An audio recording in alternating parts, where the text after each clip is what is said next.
গ্যাসের অপেক্ষার প্রহর শেষ হচ্ছে না। নীলফামারীর উত্তর আইপিজেড, সৈয়দপুর রেলওয়ে কারখানা, বিসিক শিল্পনগরী সহ বিভিন্ন ভারী ও মাঝারি শিল্প কারখানার মালিকদের।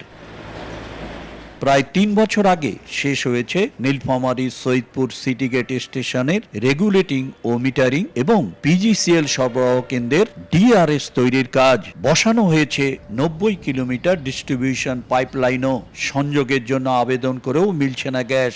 অনেকেই আবার বাধ্য হয়ে বাইরে থেকে গ্যাস কিনে উৎপাদন প্রক্রিয়া সচল রেখেছেন। বারবার পিজিসিএল এর সঙ্গে যোগাযোগ করেও মেলেনি সমাধান, বলছেন শিল্প কর্মকর্তারা। বিদ্যুতের অল্টারনেটিভ নন স্টপ প্রোডাকশন করবেন, এতে আপনার বিসিকের উৎপাদন কার্যক্রম অনেক বেড়ে যাবে।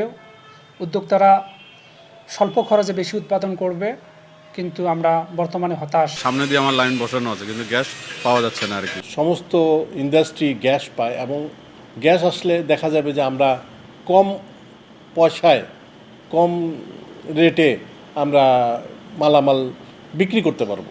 সংশ্লিষ্ট মন্ত্রণালয়ে কথা বলে দ্রুত সমস্যা সমাধানের আশ্বাস নীলফামারী ৪ আসনের সংসদ সদস্যের। আমরা স্টেশন পেয়েছি, আমরা লাইন পেয়েছি, গ্যাস পাচ্ছি না।